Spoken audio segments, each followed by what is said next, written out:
안녕하세요. 서울 SJ 행정사 사무소입니다. 국가유공자 등록 신청서를 주소지 관할 보훈지청에 제출하면 약 6개월이라는 기간 동안 엄격한 서류 심사를 먼저 진행합니다. 보훈심사위원회에서 심의 의결된 내용에 대해서 행정처분 통보서를 신청인에게 보내는데, 처분 통보서에는 상위 발병 경위와 심의 자료, 관련 법령 등 종합적인 판단 내용을 확인하실 수 있습니다. 보훈심사 결과, 요건심사 결과 내용 중 가장 중요한 내용은 상위처 발생에 대한 신청 경위와 관련 심의 자료입니다. 국가보훈부에서는 일회적으로 확인 가능한 자료만으로 심사를 하는 경향이 있기 때문에 해당 상위처가 직무수행과 상당 인과관계가 있다는 것을 소명할 수 있는 관련 입증 자료들을 철저하게 준비해서 신청을 해야 합니다. 보훈심사에서는 재해 발생 당시 진료 기록이 가장 중요하므로 저희 행정사 사무소에서는 상담 시에 재직 당시 국군병원 또는 민간병원, 경찰병원 진료 기록을 토대로 상담을 진행하고 있습니다. 상위처가 다른 원인이 개입되지 않은 직무수행이나 교육훈련과 연관되어 발병하였다는 사실이 객관적으로 입증되어야 다음 단계인 신체검사 단계로 넘어갈 수 있기 때문입니다. 오늘 성공 사례를 제가 올려놨는데요. 군대에서 예초병 임무 수행 중에 주둔지대에서 낙상해서 전완부 요골이 골절돼서 후유장애가 남은 사례입니다. 저희 서울 SJ 행정사 사무소에서 등록 신청 대행한 결과 약 1년 만에 보훈보상 대상자 7급으로 한 번에 등록되셨습니다. 국가유공자 등록 제도는 후유장애에 대한 구체적인 보상이고요.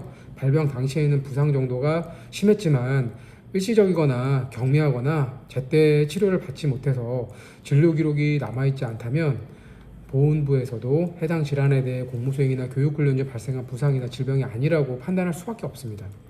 따라서 발병 당시의 치료 기록이나 군 공무상 질병이라는 것을 입증할 수 있는 객관적인 자료들을 철저하게 준비해서 국가보훈 신청을 해야 합니다.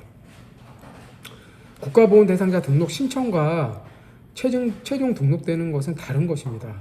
대부분의 예비 유공자분들은 행정사 사무소와 유선 상담을 통해서 먼저 해당 질환의 발병 경위와 질환으로 인한 현재 후유증 상태만을 말하고 약 5분 정도 간단한 상담만으로 국가유공자나 보훈보상 대상자 등록이 가능한지를 알고 싶어 합니다.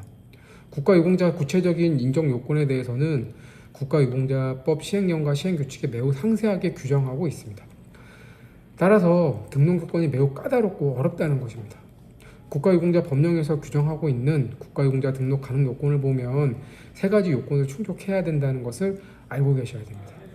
등록 가능 요건을 요약하면, 첫째로 국가유공자나 보훈보상 대상자 등록 신청인의 상의가 관련 법령에서 규정하고 있는 구체적인 직무수행이나 교육훈련 중에 발생했어야 합니다.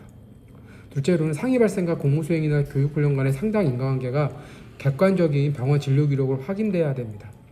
셋째로 직무수행이나 교육훈련으로 인해서 발생한 상위처의 후유장애 상태가 보훈병원에서 실시하는 신체검사에서 상위 등급 7급 이상을 충족하셔야 됩니다.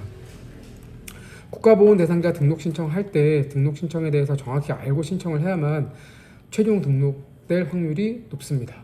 국가보훈 대상자 신청하기 위해서는 공무수행이나 교육훈련 중 발생한 상이라는 것을 입증할 수 있는 의무기록지나 근무기록지, 소속기관의 사실확인서, 목격자 진술서, 지휘관 확인서 등등 다양한 객관적인 입증 자료를 준비해서 신청하시는 것이 좋습니다.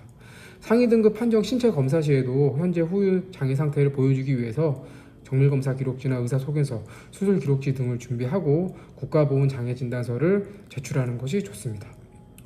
국가보훈 대상자 등록 신청 시 전문가의 도움이 필요하시다면 언제든지 서울 SJ 행정사 사무소로 문의해 주시기 바랍니다. 감사합니다.